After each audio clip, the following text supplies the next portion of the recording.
I'm a designer who, amongst my design clique, has been known as the technical person.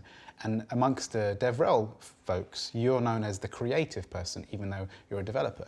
So I suppose the question is, are designers born or are they made? And the same as, are developers born or are they made? You could say there are people who are gonna affirm that, like, it's just, you've either got it or you haven't. Like, you're born with it or you don't have it, right? And then there are the other people who say, like, if you work hard enough, you can achieve anything. I feel like I want to be somewhere in the moderate middle there and say, for example, like, not talking about designing or developing, no matter how fast I run, I will never beat Usain Bolt. Or how well I sing, I'm never gonna sing as well as Beyonce or somebody like that.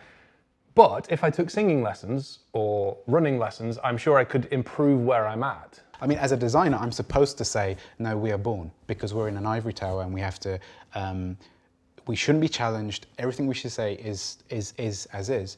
But the longer I've been in industry, some of the best designers I've come across come from a computer science background, or even completely related to art. It almost feels like they are more cultured with other disciplines, therefore they're almost better designers. Yeah, I think that there's probably a function of opportunity in there, right? And I don't know, but my feeling is that it's a function of both your opportunities and the context in which you grow up, so the nurture, I suppose, and then your your suitability to a particular area. You know, some people just find it easier to play musical instruments. So from my own experience is that I would never introduce myself as a designer. I find that strange because you do actually, I mean, your design skills, I mean, are quite respectable. Thank you. Yeah, but and you kind of occupy a very interesting space where you're someone who can speak code or developer, and you're someone who has a strong appreciation for design and can apply it. So. Yeah. But it's interesting because I had that opportunity. My first job as a developer was in a design house where I was working alongside print designers day in, day out. And I was exposed to kerning, leading, widows, all these bits of terminology. And, I could see those things and I could start to see the principles that were at play. And then I tried to apply them myself, got it wrong, and I adjusted and tried to course correct. And it's still, that's a process, but it's the same process that I go through with programming. It's the same mindset. The mindset is simply, I want to understand what the principles are at play here, and I'll figure some of those out by myself, but I'll figure some of those out because other people have figured them out before me. And so I'm interested in improving in that area. So again, the desire is there in me to actually improve.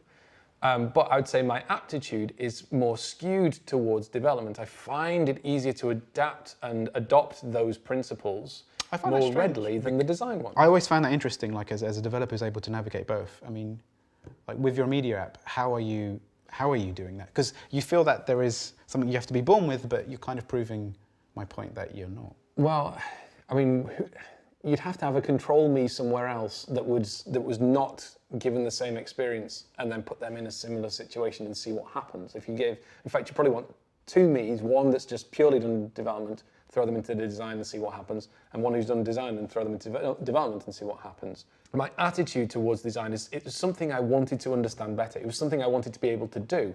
I was surrounded by designers in my first professional role who could design. And I was comfortable with my own ability as a developer, having done a degree in coding. I felt like, actually, this isn't the thing that I kind of need to prove myself as being able to do amongst my peers. Right, the bits that they can do that I can't.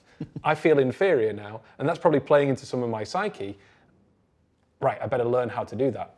There was no benefit to me other than I can now do something else. I suppose one last point on that is like, do you think it makes you a much more better developer to be aware of design? Like, do you feel much more cultured developer? I mean, because from my point of view, I think as a designer who knows, I mean, I say I know how to code. When I say that amongst DevRel folks, they laugh. It's like, oh, you know we CSS. Don't laugh. Yeah, well, HTML, CSS, that's not real code, but it is. It's really hard. To me, it feels like you become a much more cultured designer because you're aware of the platform. Some of the best and exciting projects for me that I've ever done have been the ones where a designer set out the goal and the overall feel, but they had no idea that that was unachievable. And so it fell to me as on the development side to both maintain their aesthetic, but achieve the thing that they'd dreamt up. So that would be technically challenging. So it sort of, it scratched that itch of my personality. So sometimes you want the people who just like, I don't know what's possible, so I did a thing. And now you're forced to make that thing a reality, and that can be a really good testing ground. In the middle bit, where you're actually, like I said, I had to maintain an aesthetic and do some code. That crossover point, rather than it being over the wall and a sort of a strict silo, you want that transition point where you've got somebody who can go between those two worlds and say, look, I understand the aesthetic, I understand actually what you're trying to achieve visually and from a UX point of view and all these other aspects of the design, but I also know the technical limitations are there, or there are more suitable ways to achieve what you were trying to achieve. So how about we do that? So it's that point of compromise in the middle that actually has been most valuable to me. If you're a designer and you take the view that you can't develop and therefore you won't develop, are you holding yourself back? I think maybe in some context, certainly for that crossover point, yes. And the same with a developer. Can you be a perfectly good developer without designing? Yes.